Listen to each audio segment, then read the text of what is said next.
Okay, so I'm looking a bit scary, but let's just get into the video.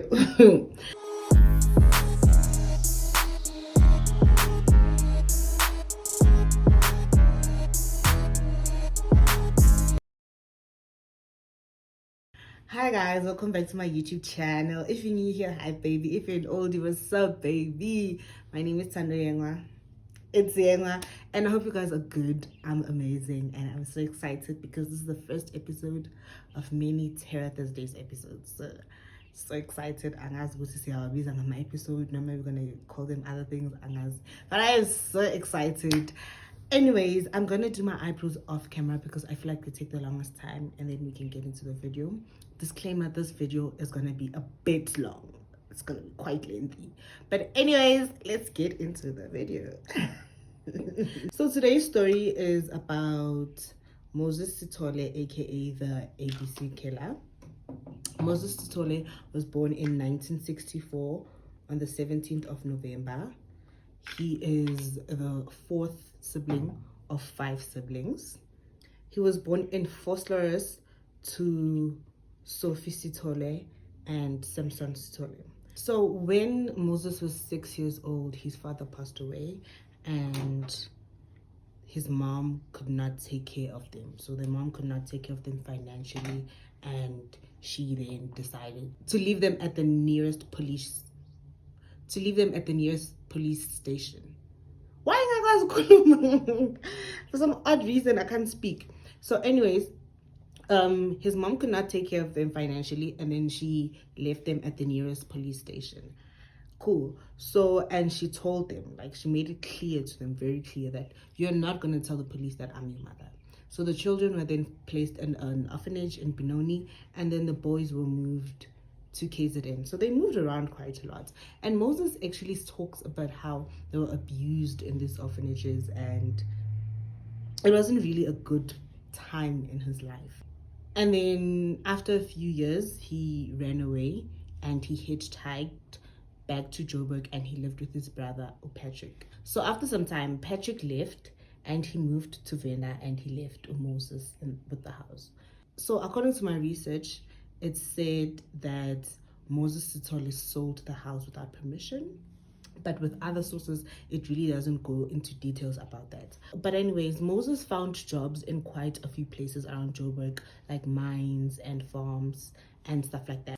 So his personality was described to be well-mannered, he was charming, he was well-spoken, so he knew how to speak to these ladies, and that's how he enticed them to their assaults. And basically, he would do this by promising them jobs and stuff like that. So when Moses was 22, in 1987, that's when he committed his first assault. He had a girlfriend named Usbongile, and Usbongile had a sister named Patricia Khumalo. So it is Moses and Sibongile, the girlfriend, and the girlfriend has the sister Patricia Khumalo. So the sister then introduced Patricia to Moses, and they knew him as Martin. So she introduced Martin to her sister, and Martin had promised the sister a job. So he offered her a job, and she was very happy that she could now find a job and actually like do her own things. So he had promised her a job, and then he asked her if she could accompany him to Cleveland. So they took a train from Boksburg, and they got off at Geelden Hayes train station, and he's like, look, I know a shortcut through the veld. And she was like, okay, because she trusted him. And as they were walking through the veld, this guy then now takes out a knife and he assaults her multiple times. So he assaulted her multiple times, and when she was in court testifying about this, he was actually laughing while she was telling her story. So she was there crying on the stand, and he smiled as if he was amused and he was happy about what he had done. So he assaulted her multiple times. So he used her underwear to tie her arms around her back, and she testified that she had begged him not to kill her, and he said, no, I'm not going to kill you because you've got the eyes that would make me feel sad. And he actually has a conscience after all. But anyways, so she managed to escape like that. He really didn't do anything to her. He assaulted her, sexually assaulted her, but he didn't unalive her. So she managed to escape, but she did not tell the police because she was too scared. And then a lady named Uten Bingwenya was working in a retail store, and she met a man who introduced himself as Samson, and this is Moses. So he got there and he offered her a job. And she's like, okay, but I would have to like tell my superiors first because I can't just leave, you know. So I would have to give a notice and tell my superiors first. And she said that to him. But after some time, she realized, no man, I actually have a friend who's looking for a job, who's currently unemployed. So rather actually call her and tell her. That's when she introduced Udoris Kobani to Samson. So they met and he actually spoke to her, that he got to know her, and he was like, I'm offering you a job. It's in Cleveland, and would you accompany me to where it is? And she said okay, because she's desperate for the job. She said okay, and then they went, got in the train station, got off at the same train station, which is Gelden station, and took her through the veld. And when they got there, he took out a knife and he threatened to kill her and cut her into pieces if she did not do as she was told. And he pushed her to the ground and he sexually assaulted her multiple times.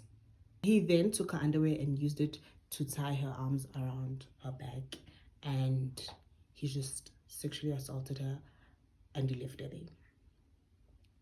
By this time, he had not started his unaliving parts. He was just sexually assaulting these women. But then Usbongile, the girlfriend, had another sister who was 15 years old, who was named Ulindiwe Nkosi. So Ulindiwe Nkosi testified in court that Moses had asked her if she wanted to go and see her sister in Soweto, and she said yes. And he was like, okay. So he took her there and they got on a train. They got off of, they got, wait. I don't know why I can't speak.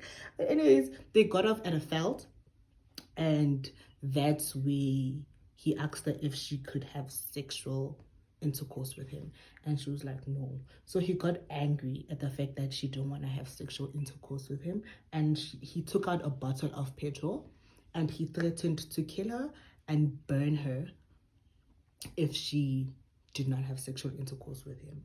And that's where he proceeded to sexually assault her. He brutally beat her up, and after that he sexually assaulted her.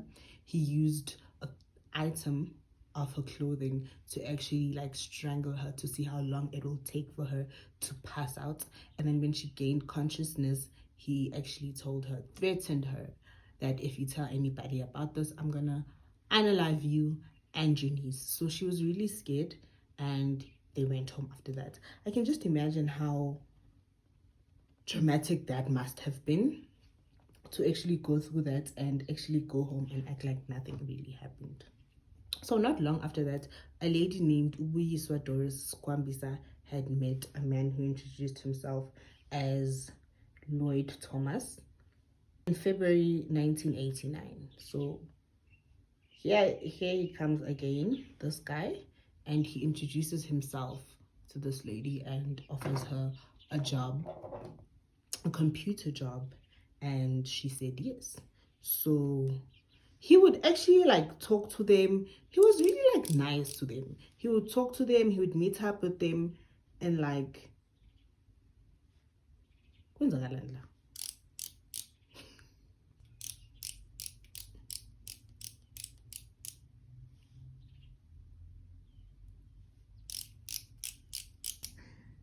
thank God.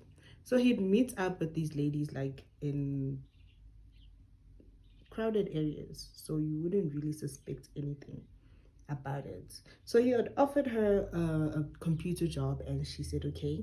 He asked her to accompany her to the place of the job, and she agreed. So he took her on a train. They got on a train, got off at a veld, and so he had a newspaper under his arm that had like a machete, a panga, a panga. I really don't know how to pronounce this word. So the one that they use to farm sugarcane, yeah, that one. So he took it out and he gave an option. He was like, look, you can run, but if I catch you, I'm gonna kill you. However, you can do as I tell you. So she just stood there and froze because she was scared. She didn't want to die. And the probability of like him catching her, like, I think she did the math in her head and it was like, no. So she just stood there and froze, and he attempted to sexually assault her, but he was not aroused. So he told her to kiss his neck and put her fingers in his ears in order for him to get aroused. And when he was aroused, he proceeded to sexually assault her multiple times. And then he had the audacity to vent about how much he hates women, how much, I don't know, all of that. But who does that? I am not your therapist. Then after that, proceeded to sexually assault her again. And then he used an article of her clothing to tie her arms around her bag. And he took her phone, took her money, and then he left her there. So she managed to escape, luckily. However, a few months later, she was working in a retail store and she saw this man at the corner of her eye outside the window, and she immediately called the police and she told them that, okay, this is this man, he did this to me and whatnot. And then they came and they arrested him. But I don't know whose bright idea it was to put the perpetrator and the victim in the same place. So they put her at the back of the van with him. And that's when he would call her names and he was just threatening her and he was swearing at her and he was like, I should have unalived you when I had the chance to. He was then convicted of rape. In 1989, he was found guilty of rape and he was sentenced to 6 years in jail. However, he got out early for good behavior. And when he was out, he would talk about how he was treated badly in jail and he was sexually assaulted by the other inmates. He was basically like at the bottom of the food chain while he was in jail. Like when he was in prison, he was basically like at the bottom of the food chain. But my chat is, it's okay when you do it, it's a problem when they do it to you. He's like those people that slap you and expect you not to cry, but then when you slap them back, they cry. So yeah, anyways, when he was in jail, his mom and his sister passed away, and that actually made his anger and hatred towards women grow even more, because he blamed Udoris for all of this. The fact that he was in jail because he maintained his innocence. So the fact that he was in jail, the fact that his mother and sister passed away while he was in jail, he just blamed this all on her, and his hatred for women grew.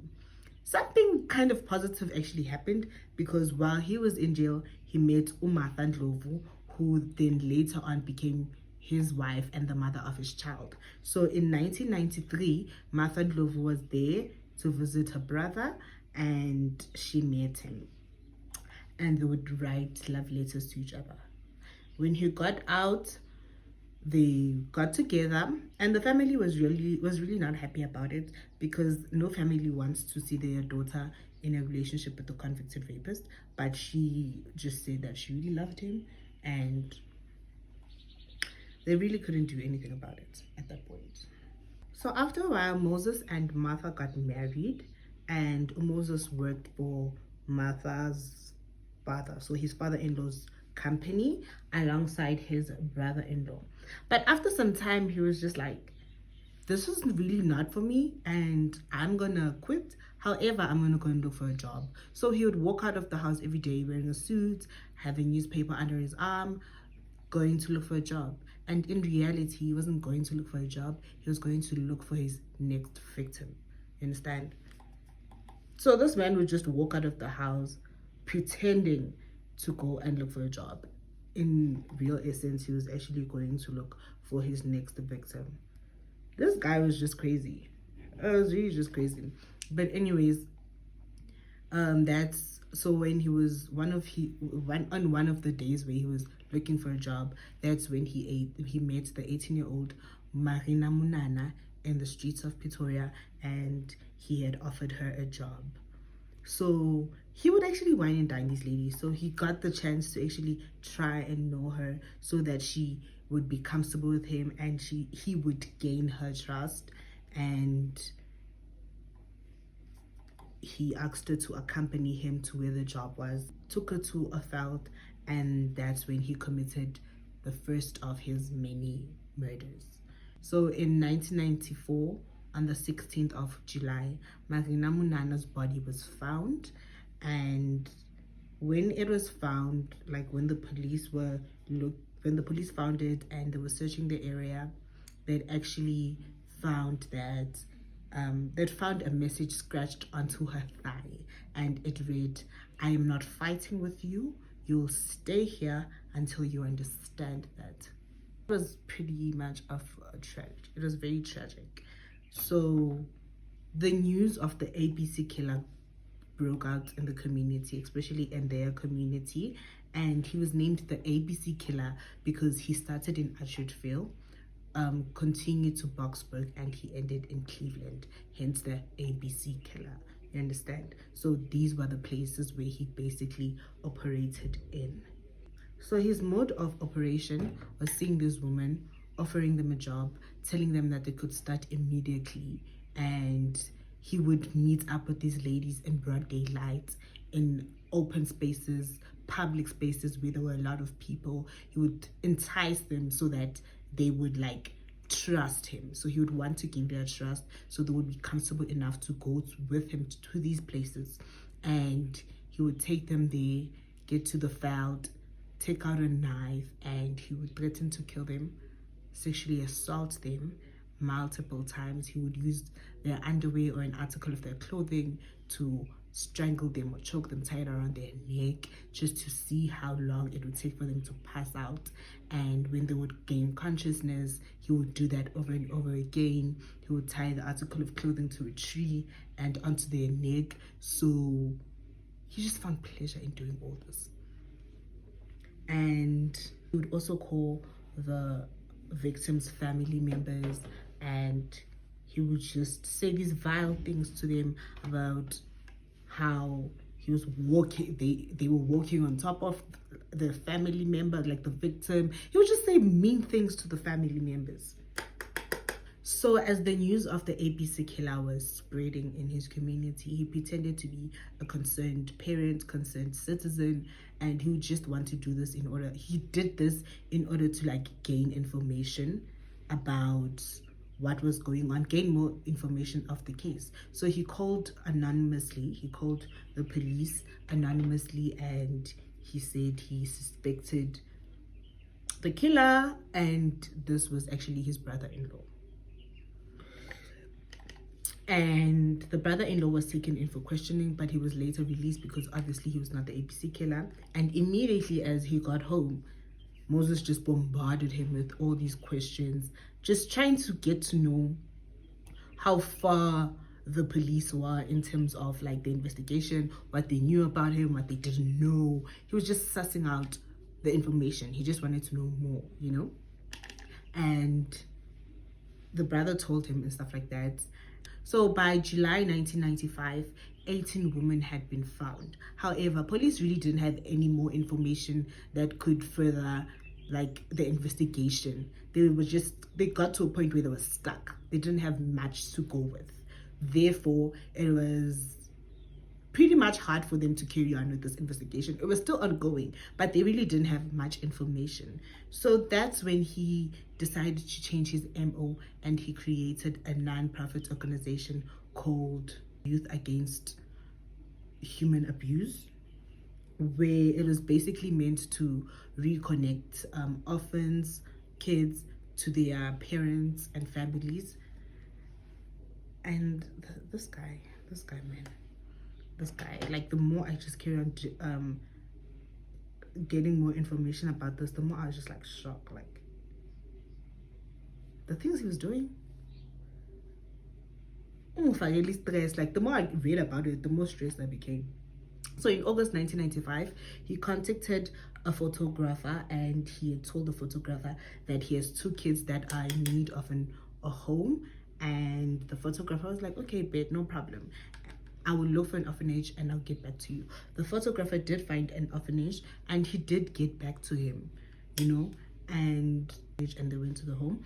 It was called kids haven. So when they got there, that's when they met Utraifina Mukoti outside, and he was telling her about what he does, who he was. So he just put his charm on, like, because he knew how to speak his way into these kind of things. He just told her about who he was, what he does, what his business is about, and they just walked around the home. They looked around, and he offered her a job.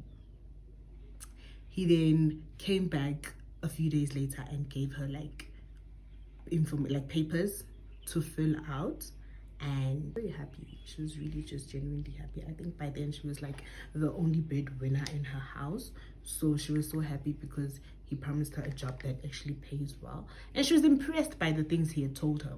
So when he came back and gave her the application forms, she was so excited. She told her co-workers, but she really didn't want to take a whole day off to go and meet up with him because they had an informal interview. So she had told the co-workers, and she had asked if they could just like look out for her. She wanted, during her lunchtime, she wanted to quickly go for the interview and then she'd be back, and she asked them to just look out for her. And that was the last of when they saw Utraifina Mkhotsi. On the 17th of September in 1995, 10 bodies were found around the time Utraifina Mkhotsi had gone missing. Moses's name was then discovered by the police, and he would call like different newspaper stations to see what kind of like information they had on him. So by the 2nd of October 1995, Moses called the Johannesburg Star and he wanted to talk to a journalist. And he did get in contact with a journalist, and they made quite a few calls to each other. And as they were calling each other, she would actually write down what they were speaking about, and then she took it to the police. The police didn't believe it, and then she was like, okay. The next call they had, she was like to him, how do I know that this is you? And he gave up two locations to where they would find two different women's bodies. And indeed, when the police went there, they actually did find these women and other bodies. And that's where, on the next call after that, the police actually sat in on the call while they were talking to each other. Moses, I don't know, he ran out of airtime, something like that, and she had asked to call him back. So he was calling from those telephones, the ones that were on like the street, the telecom ones, those ones where you use your card, those ones. So he was calling from that, and then the lady like was like, okay, can I call you back? And he said yes, and then she called him back. So while they were calling him back, they were actually tracking his location, and the police went there to find him. So while all this was happening, the police released a picture of Moses, and he felt very trapped. He ran away, and he called his brother-in-law, and he was asking for a gun. So his brother-in-law did agree to meet up with him at his workplace. However, the police already like knew about this, because when he called his brother-in-law called the police as well, and he told the police, this is what this man is saying, and the police were in on it. And that's when they had like a sting, I don't know how to put it, but they just had police go undercover with this whole thing, and they went to, so the police were undercover at the brother-in-law's work where they were supposed to meet. So when Moses got to the brother-in-law's work, he was very suspicious of many things, especially the guard that was in front. And remember, the guard that was in front was actually an undercover police officer. So he got suspicious and he ran away, and he ran into an alley. The police officer followed him, and when he got into the alley and he saw that he was cornered, nowhere to run, he took out a knife, and the police officer took out a gun and shot him 3 times in the abdomen and in his leg. Moses SITHOLE was then immediately taken to the hospital, where a male police officer had gotten in to question him about his crimes. And he basically was just like, you were not there, I don't know, I don't know. He just kept on saying, I don't know. So the police officer thought about it, and he's like, actually, so this man seems like he's so fascinated by women and he is assaulting women. So why not get a female police officer to come in and question him? And they did that, and it actually worked, because when she got in, he started speaking. He was talking, and she asked him about what he did, and he was talking about all his crimes and what he had done to the woman. And while he was talking about it, he actually got aroused and started masturbating in front of the police officer while talking about this. It's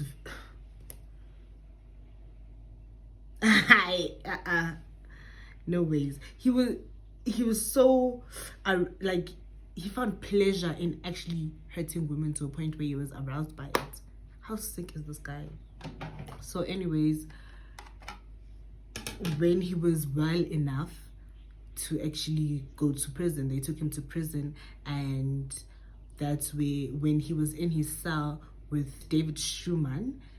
I don't know how David Schumann managed to smuggle a phone inside prison, but he somehow managed to do it. And while he was in prison, while they were in the cell talking, David Schumann was asking Moses questions like, why did you do this? How does it feel to unalive somebody? He's just asking him questions about his crimes.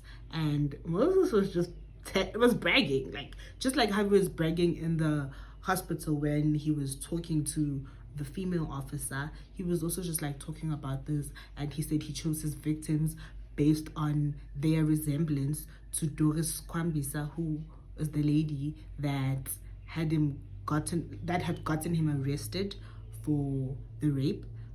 I don't know. He maintains his innocence, but you still have the audacity to carry on doing that to other women. Like, so he based his victims on their resemblance to Doris, and that's how he chose them.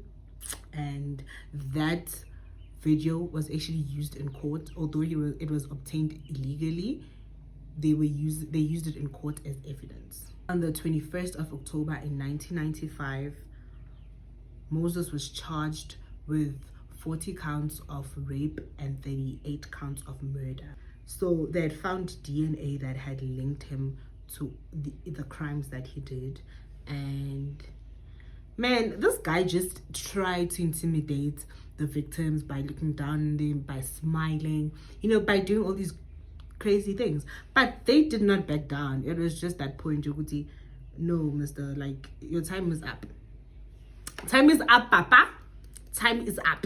So it was his time, and I'm glad the victims were not intimidated by the stunts that he was trying to pull in court. And while he was in court, like during his trial, women were outside with flyers and posters, and they were just angry. Like, you could imagine this man that did so many things, like so many of these painful things. The women were angry, and they were just like, listen, give him to us.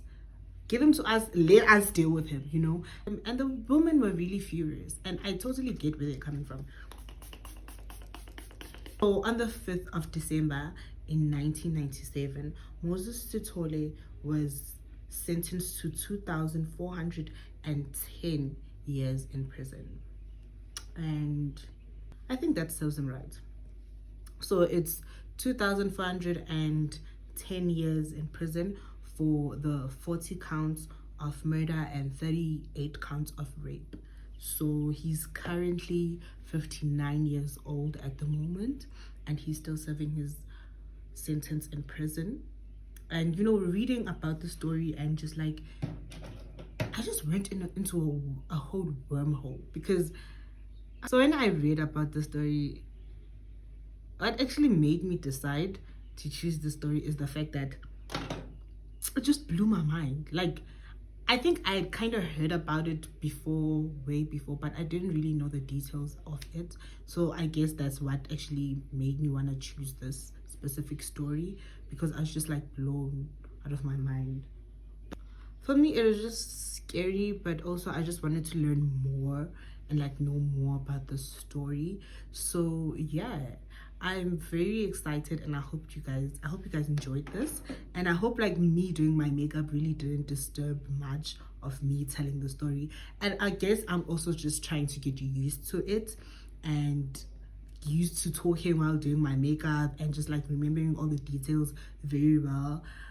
This kind of turned out well, not what I expected, but I was just going with the flow. I really didn't have anything in mind of what I was just doing to my face, so I guess this was like something very simple and straight to the point. I have already put on my eyelashes off camera and my earrings. So we've come to the end of the story, and I really hope you guys enjoyed it.